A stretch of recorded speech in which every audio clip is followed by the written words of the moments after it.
January 7th, 1945.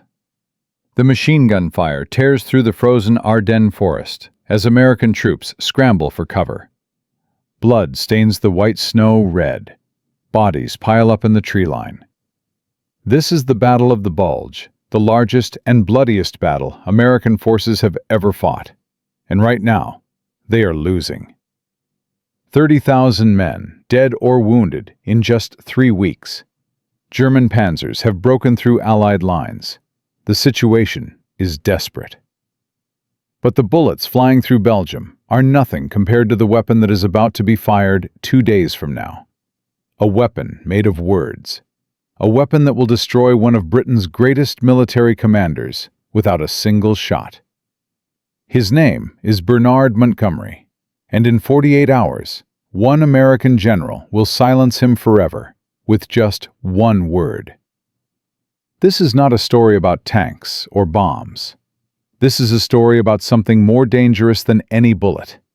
The power to control what people believe. The power to shape reality itself. And what happens when that power is taken away by force? Because on January 9th, 1945, Field Marshal Bernard Montgomery, the hero of El Alamein, the conqueror of North Africa, the man who had become the most famous British general since Wellington, lost something that could never be returned. Not his rank, not his command, but his voice. And the man who took it was Dwight D. Eisenhower, Supreme Commander of Allied forces in Europe. With one simple word typed on one piece of paper, that word was enough. Here is what nobody tells you about World War II. The greatest threat to the Allied victory was not Hitler. It was not the Wehrmacht. It was not the Luftwaffe or the U-boats. The greatest threat was the alliance itself. British and American forces, two nations speaking the same language but thinking completely different thoughts, forced to fight side by side while their commanders battled for credit, for glory, for history's judgment. And nowhere was that battle more vicious than between two men. Montgomery, the British aristocrat who believed battlefield genius gave him the right to say anything, and Eisenhower, the American farm boy from Kansas, who understood that words could destroy armies faster than artillery. The problem started weeks earlier. December 16, 1944. German forces launch a massive surprise attack through the Ardennes forest. The Americans are caught completely off guard. Entire divisions are surrounded. Communication breaks down. Panic spreads. Hitler has thrown everything into one final desperate gamble to split the Allied forces and capture the vital port of Antwerp. And for the first few days, it is working. American casualties mount by the hour. Command structure collapses. The situation is so bad that Eisenhower makes an emergency decision. He temporarily places some American units under British command, under Montgomery's command.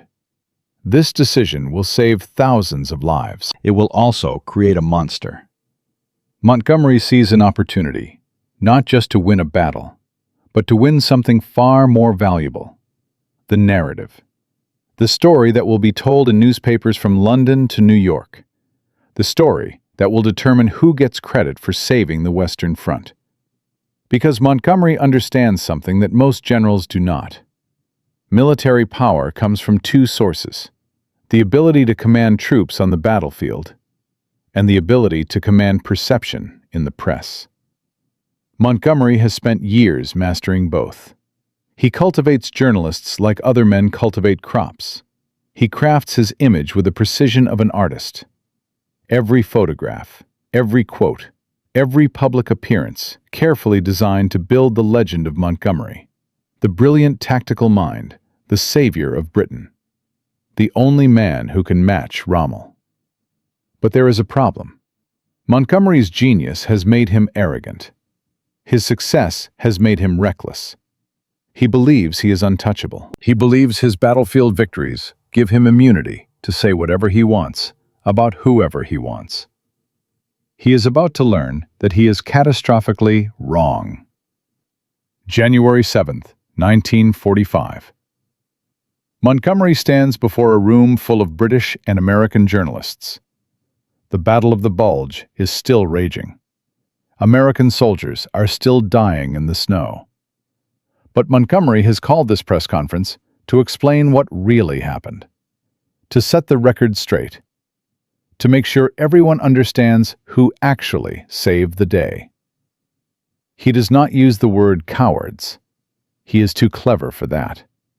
Instead, he describes the battle as a crisis caused by American failure.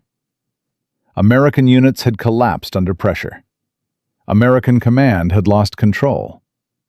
British discipline and leadership had stepped in to restore order. He speaks with confidence, with authority, with the absolute certainty that he is right. The implication hangs in the air like poison gas. The Americans had failed. The British had rescued them. The journalists write furiously. They know a story when they hear one, and this is a massive story. Within hours, the headlines begin appearing. Montgomery saves Americans from disaster. British commander implies U.S. troops folded under German attack. The articles spread like wildfire across both nations. In London, people nod in agreement. Of course Montgomery saved the day. He always does. But in America, the reaction is completely different. Rage, betrayal, fury. Families of American soldiers read those papers. They see their sons, their husbands, their fathers described as failures who needed British rescue. The letters pour into Washington by the thousands. How dare he? How dare he? Deep inside Supreme Headquarters Allied Expeditionary Force, Eisenhower reads the reports with growing alarm. This is not just an insult. This is a strategic threat. 30 American divisions are fighting under his command. Their morale depends on belief in their mission, their leadership, their worth. Montgomery has just attacked that foundation. Worse, he has done it publicly, in a way that cannot be ignored or dismissed. The damage is spreading. American officers are calling for Montgomery to be removed. British politicians are defending him. The alliance is cracking. Eisenhower understands war in a way Montgomery never will. Montgomery sees war as a chess game, played on maps with pieces that follow orders. Eisenhower sees war as a human endeavor, where perception matters as much as bullets, where trust between allies determines victory or defeat, where one general's ego can destroy months of careful coalition building. Montgomery has just demonstrated that he is willing to sacrifice alliance cohesion for personal glory. That makes him dangerous. Not to the Germans, to everyone. The decision forms in Eisenhower's mind within hours, not weeks, not days, hours. Because Eisenhower knows that some threats must be dealt with immediately and decisively before they metastasize into something unstoppable. Montgomery cannot be allowed to continue speaking freely. His access to the press must be severed. His ability to shape public perception must be eliminated, not as punishment, as necessity. January 9th, 1945. Eisenhower sits at his desk with Chief of Staff Walter Bedell Smith standing beside him. On the desk is a single sheet of paper, a typed order. Simple, direct, final. Field Marshal Montgomery is hereby prohibited from making any public statements regarding military operations without prior written approval from SHAEF. Eisenhower signs it. Smith witnesses it. The order is logged, copied, distributed. No debate, no committee, no negotiation. Just execution. Montgomery's public voice now belongs to Eisenhower, and Eisenhower has no intention of giving it back. The word that destroyed Montgomery was not shouted in anger. It was not delivered with threats or violence. It was spoken quietly in Eisenhower's office.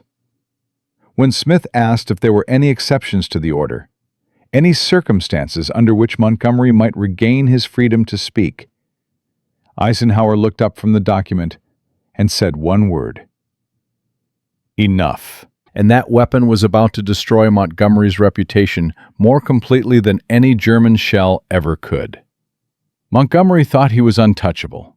The order signed by Eisenhower on January 9th seemed like bureaucratic theater, a formality that would fade within days.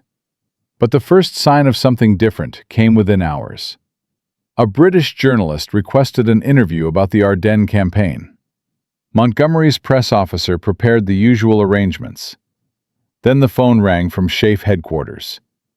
The interview was cancelled. No explanation, no negotiation, just a flat refusal. Montgomery read the message twice. He had never been denied press access before, not once in his entire career. He told his staff this was temporary, a political gesture. Eisenhower was angry, yes, but anger fades. Battlefield necessity would force him to relent. Montgomery had survived worse criticism. He would outlast this too. That assumption would prove catastrophically wrong. The real enemy was not German tanks anymore. It was an American general named Omar Bradley. Bradley had been humiliated by Montgomery's press conference. His divisions had fought and bled in the Ardennes, while Montgomery claimed credit for rescuing them. Bradley wanted revenge, and he had Eisenhower's ear. On January 11th, Bradley walked into Eisenhower's office with a folder full of Montgomery's past statements. Each quote highlighted, each inference marked. Bradley laid them on the desk one by one. Here, Montgomery implies American tactics are inferior. Here, he suggests British training is superior. Here, he takes credit for victories won by American blood. Bradley's voice was calm, but his message was clear. Montgomery is a political liability. He undermines alliance cohesion. He destroys American morale. Either you control him completely, or you remove him completely. There is no middle ground. Eisenhower listened. He had already made his decision, but Bradley's evidence reinforced it. More importantly, Bradley represented something crucial: consensus among American commanders. If Eisenhower backed down now, if he gave Montgomery any opening to speak freely again, he would lose credibility with his own officers.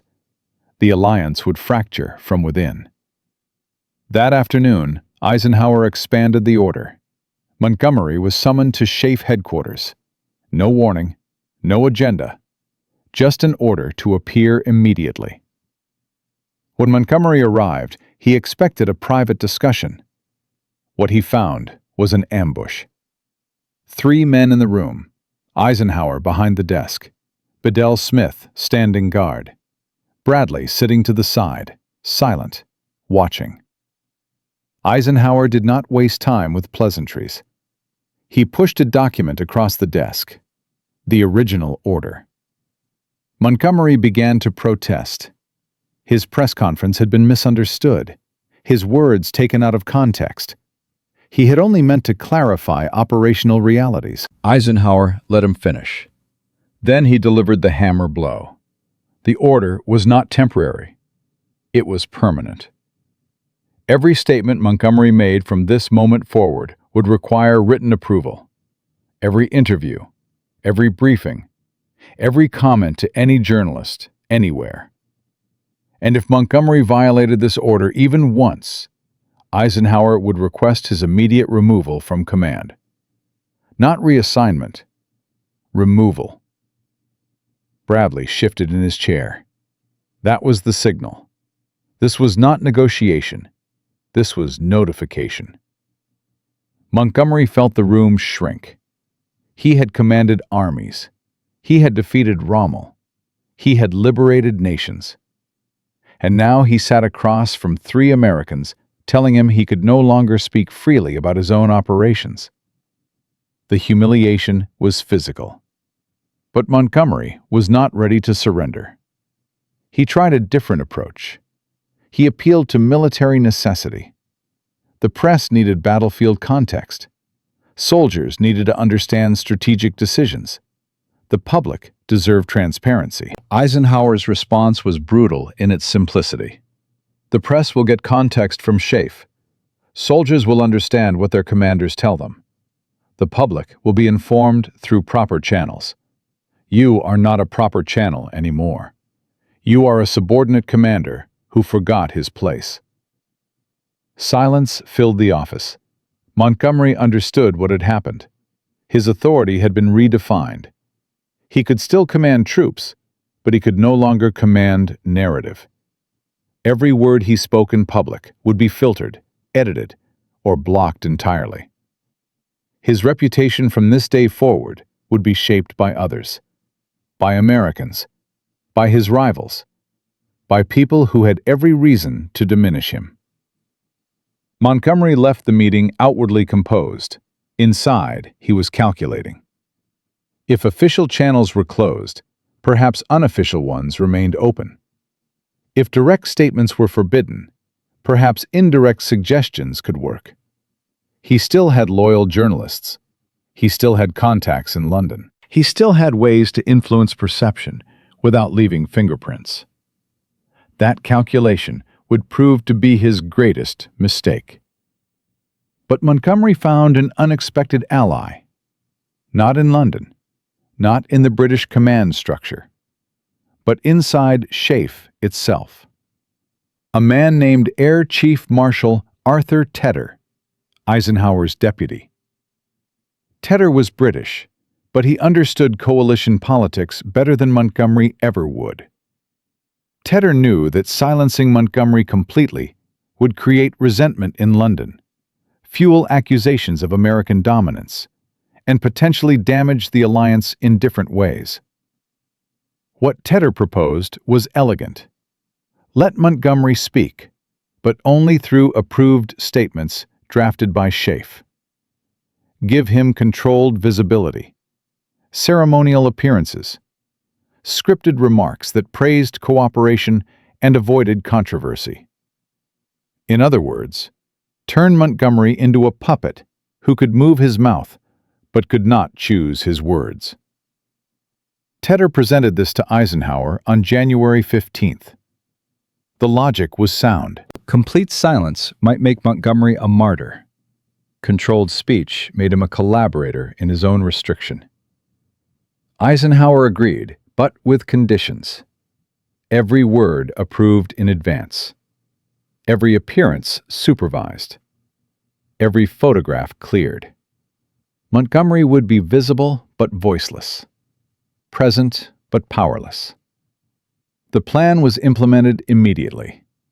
Montgomery's staff received new instructions. All media requests must be submitted to SHAEF 48 hours in advance. All proposed remarks must be provided in writing. All responses must be approved before delivery. The machinery of control was now operational. The first test came on January 18th. A formal review of Allied troops near Brussels. High visibility. Multiple cameras. Perfect opportunity for Montgomery to make a statement. SHAEF provided him with prepared remarks. 3 paragraphs praising Allied cooperation. Generic. Safe.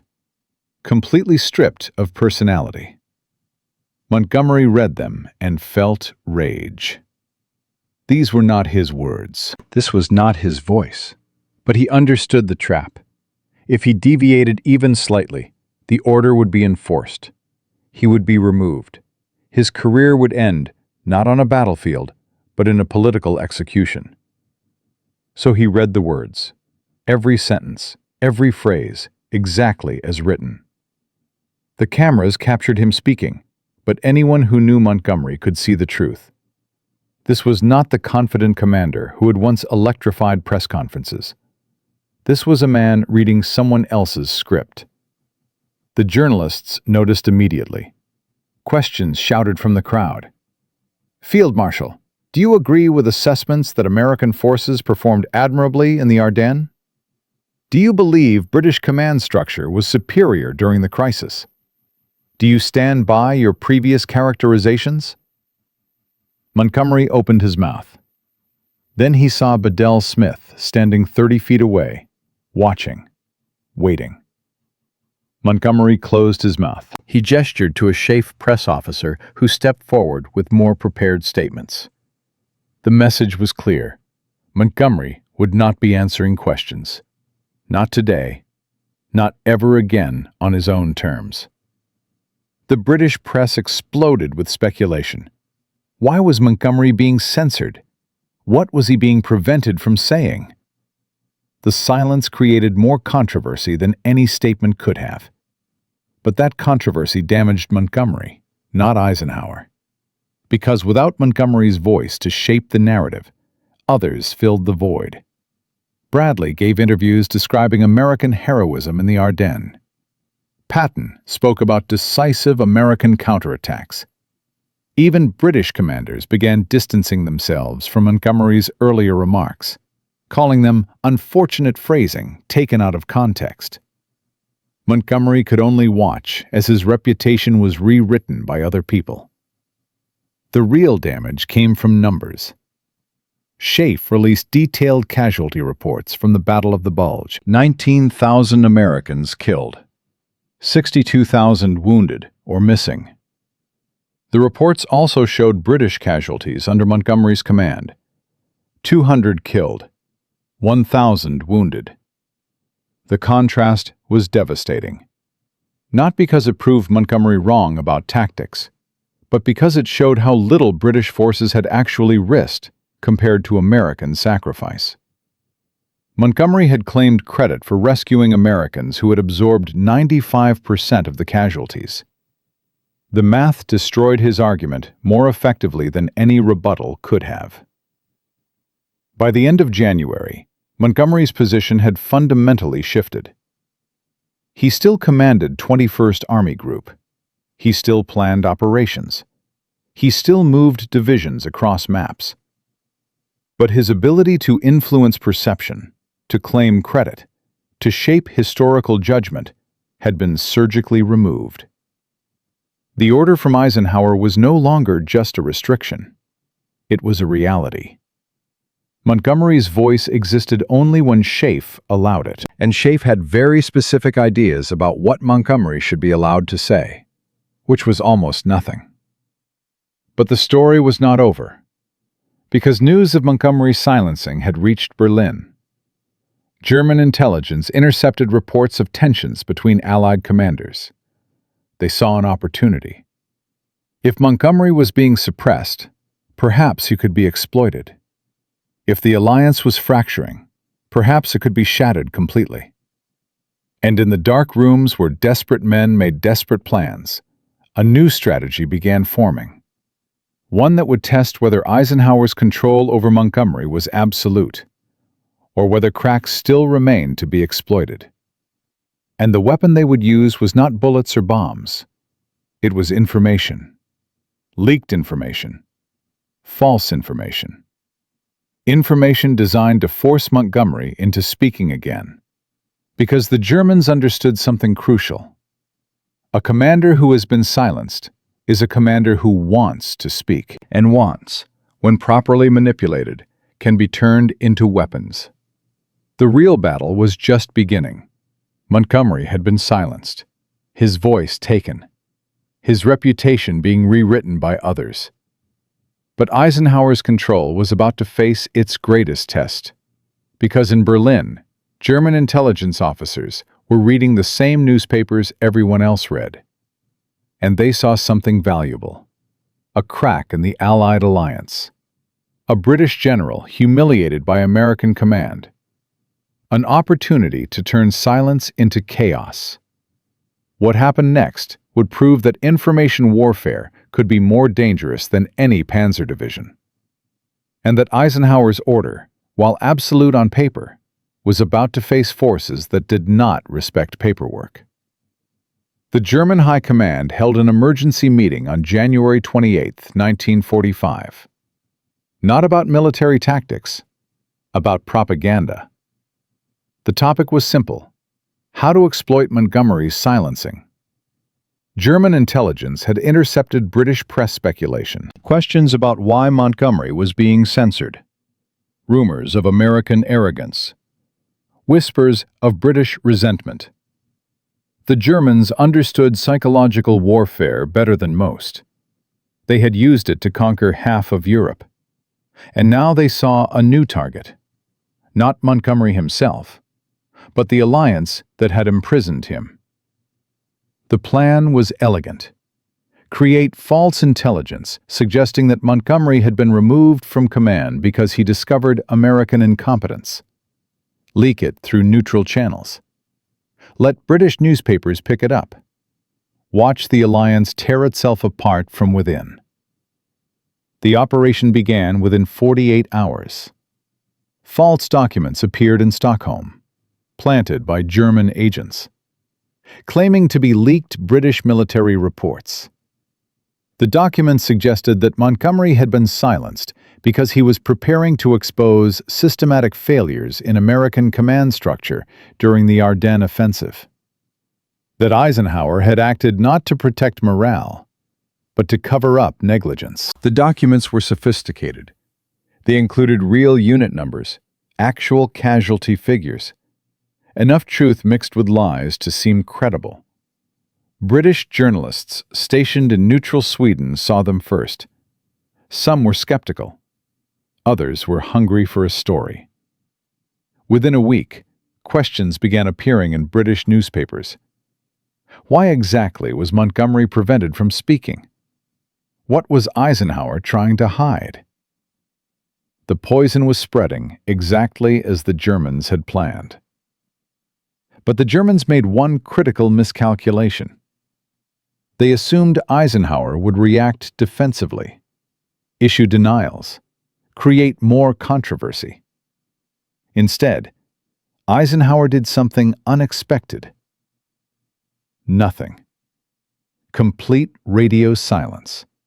No statements, no rebuttals, no acknowledgement that the leaked documents even existed. The British press grew frustrated. American journalists asked Schaeff for comment. The response was identical every time. No statement is authorized regarding speculation from enemy propaganda sources. The discipline was absolute.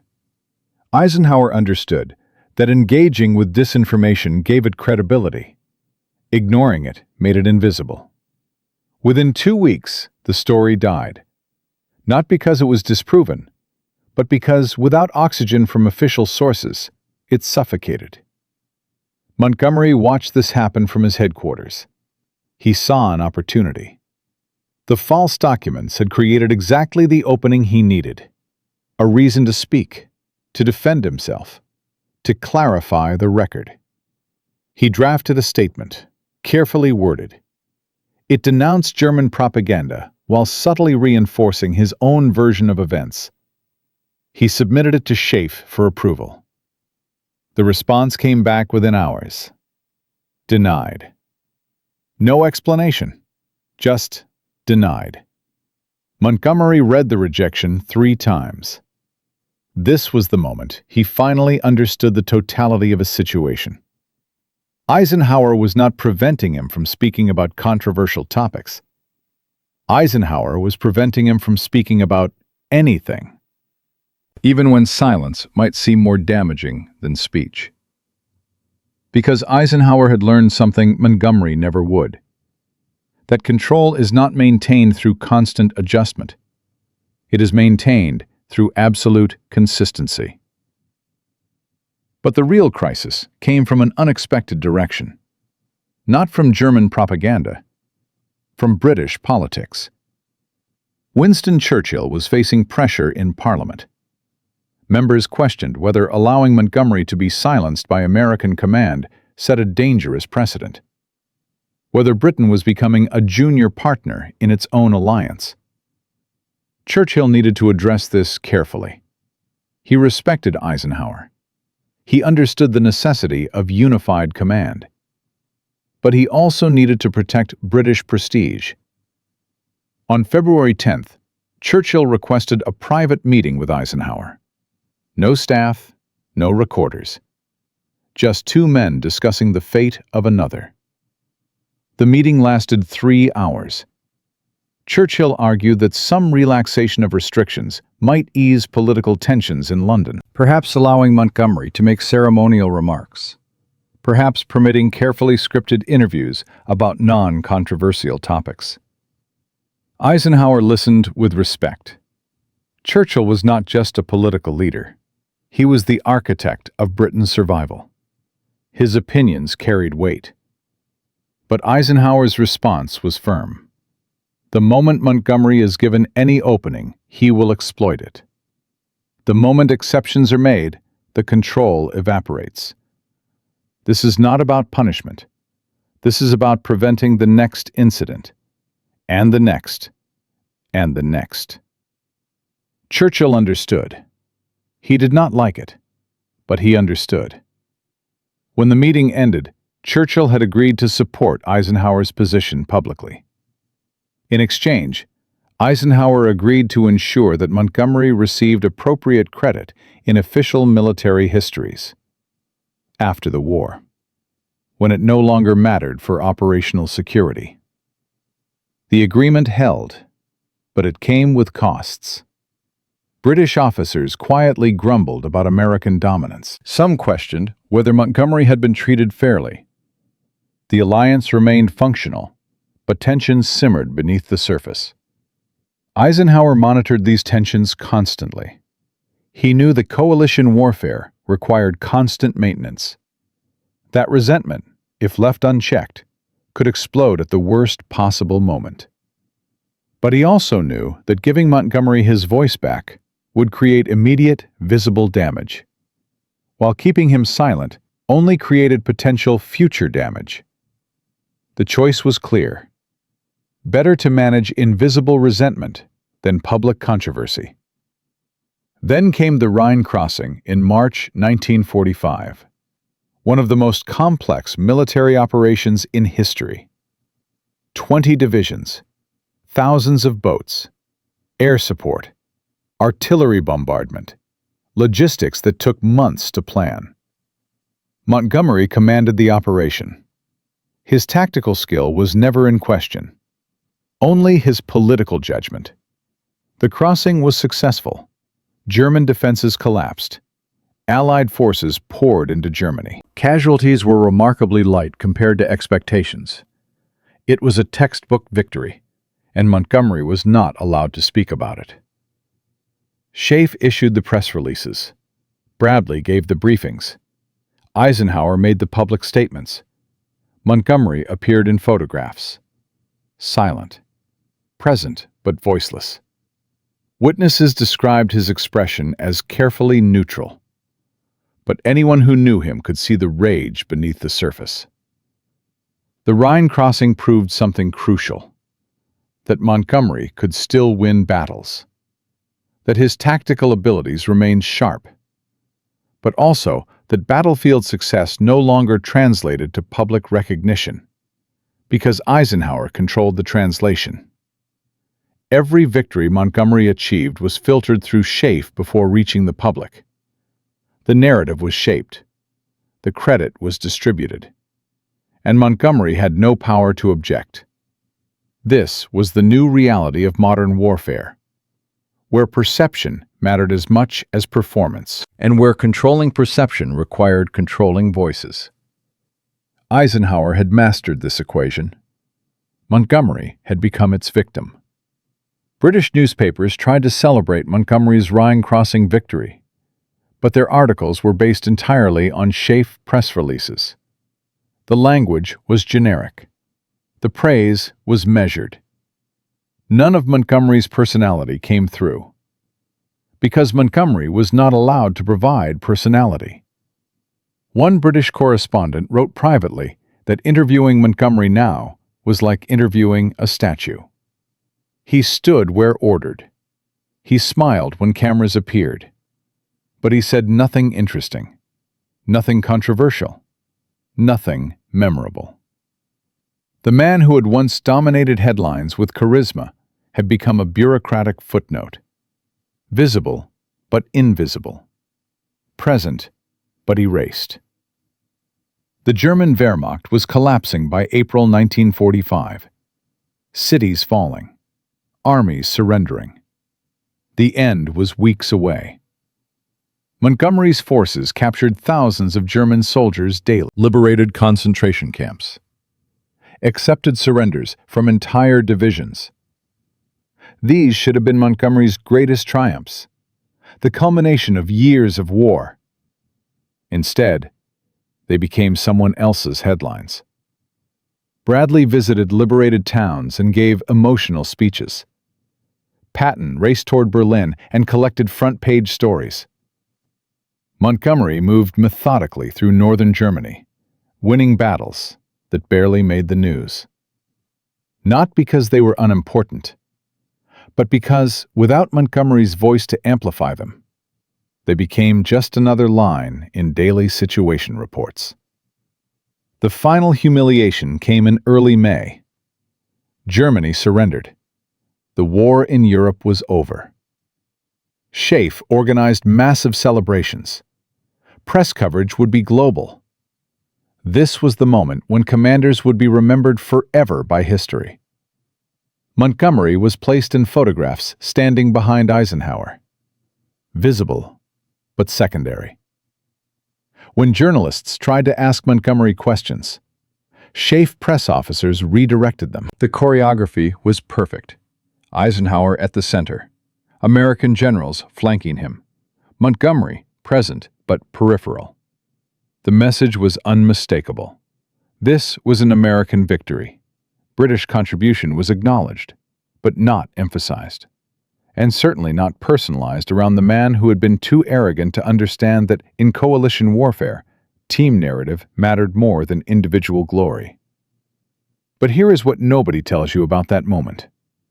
As photographers snapped pictures of Allied commanders celebrating victory, Montgomery stood silent and realized something profound.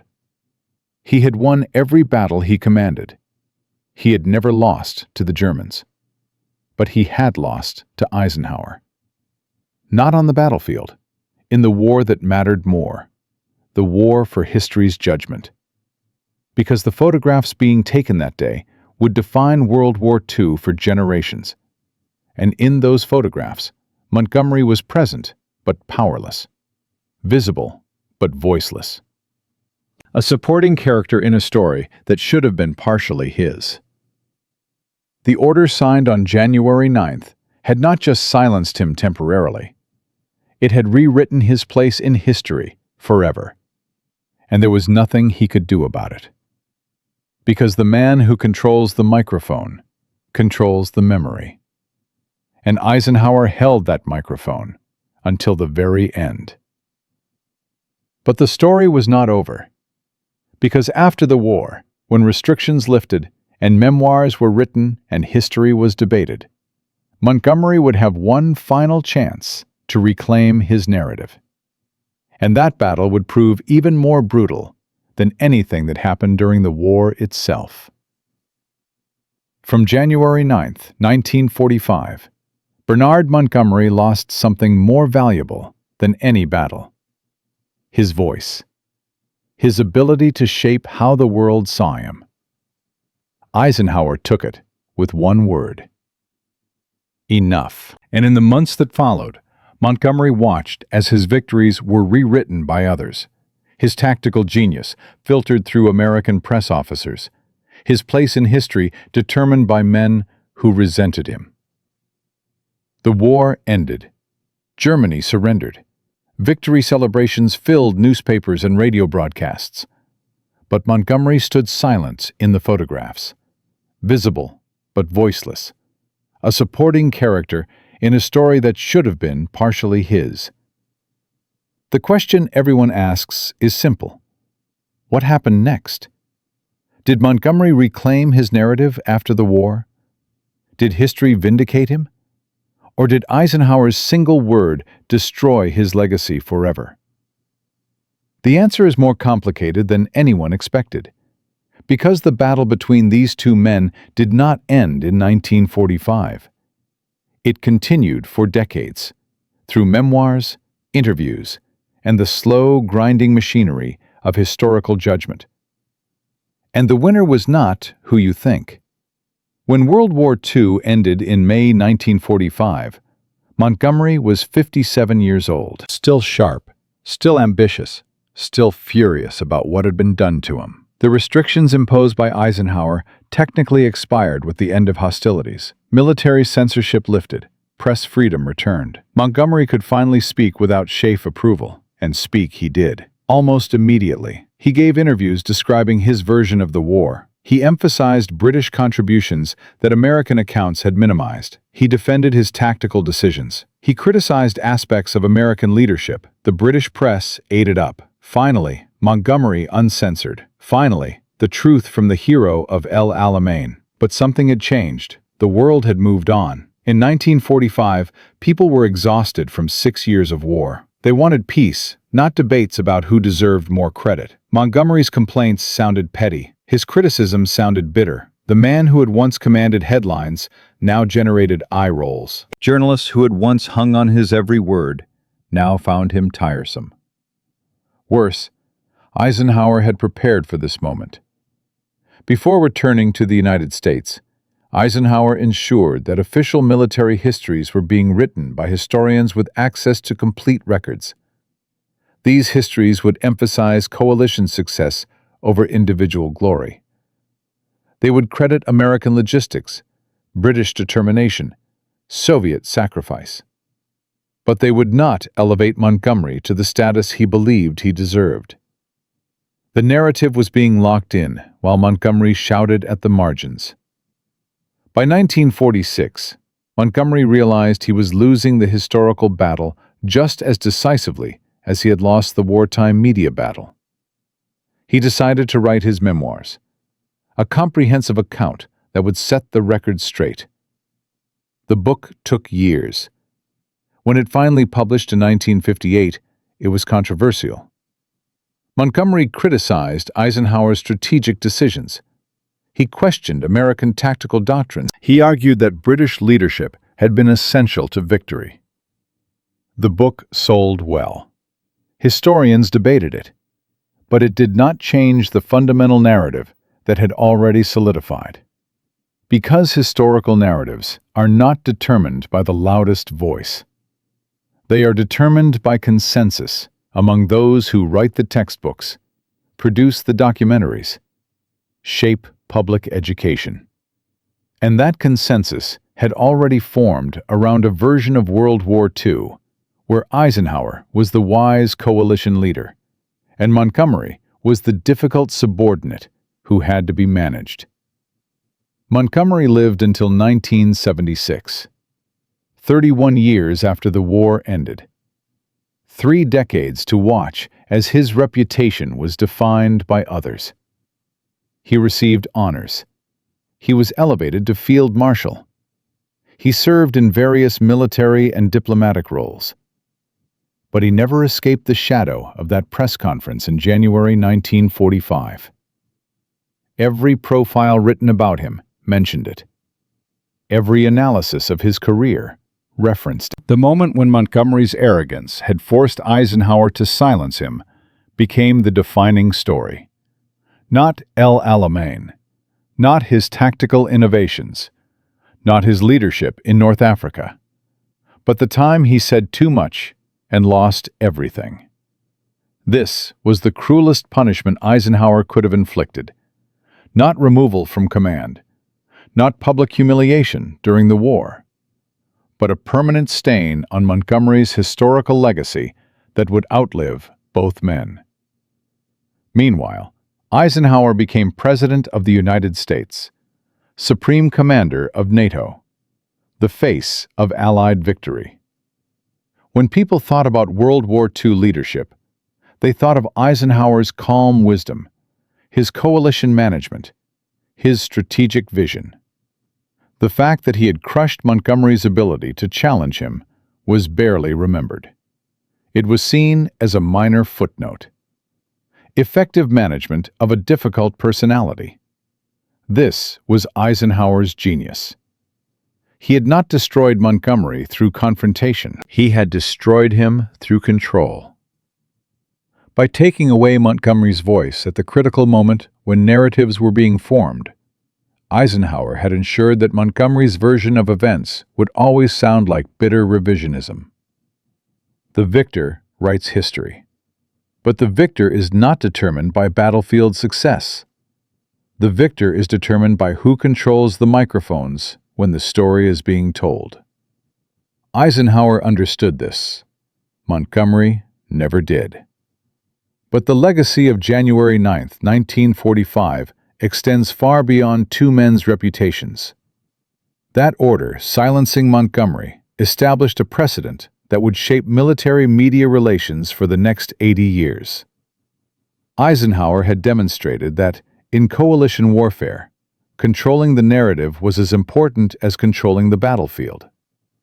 Modern military commands learned this lesson well. Today, every major military operation has embedded press officers, approved talking points, coordinated messaging. Individual commanders are rarely allowed to freelance with the media. The personality-driven generalship that Montgomery represented, where battlefield commanders shaped public perception through personal charisma and press relationships, died with him.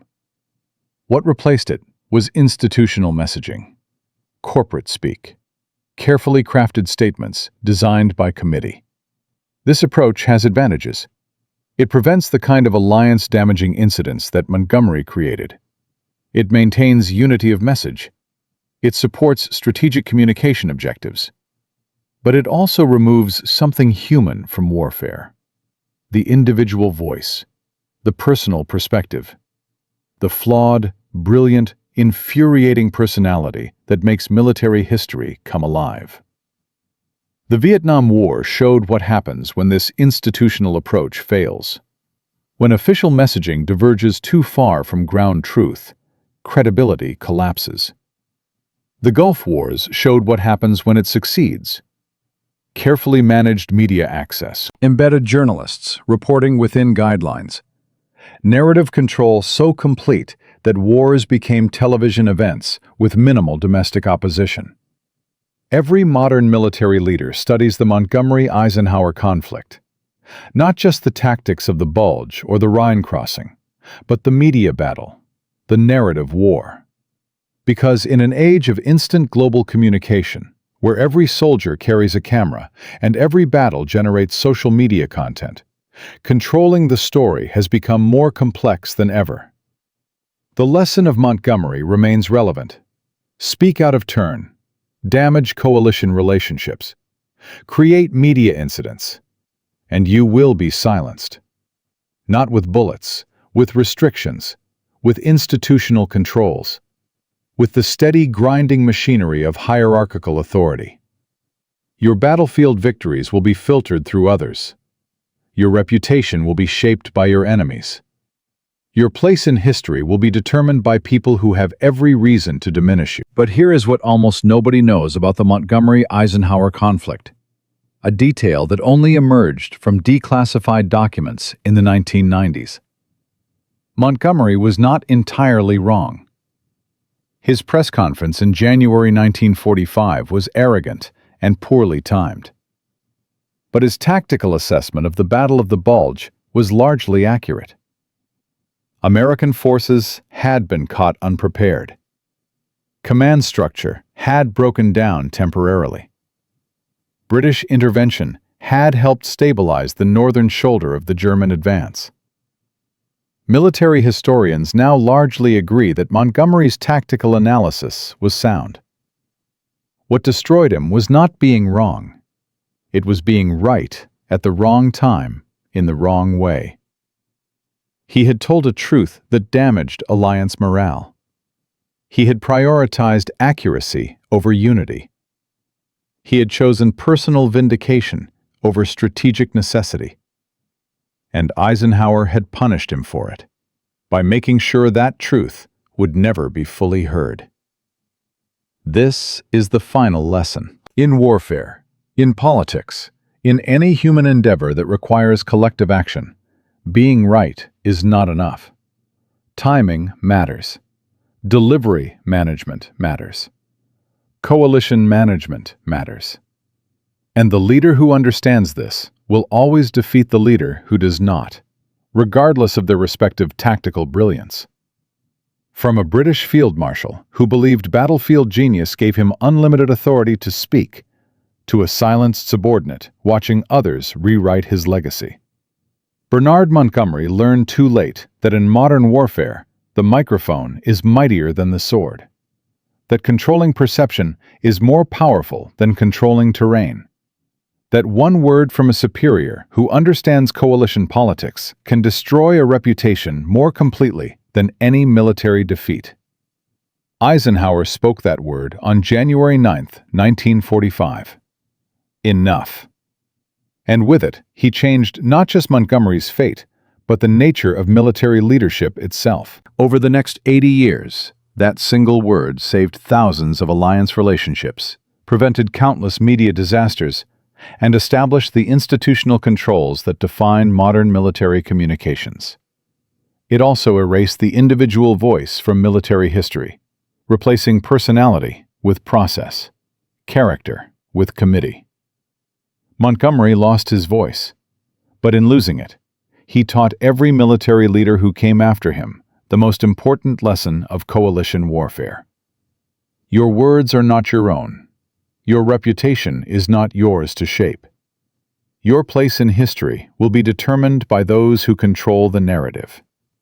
And if you forget this, if you speak when you should be silent, if you prioritize personal glory over collective success, you will discover that the most devastating weapon in modern warfare is not a bomb or a bullet. It is silence. Imposed, absolute, eternal. That is the power of one word spoken by the right person at the right time. And that is why Montgomery's name appears in history books not as the brilliant tactician he was, but as the difficult subordinate who had to be controlled. Because Eisenhower held the pen, and Montgomery forgot that the pen is mightier than the sword.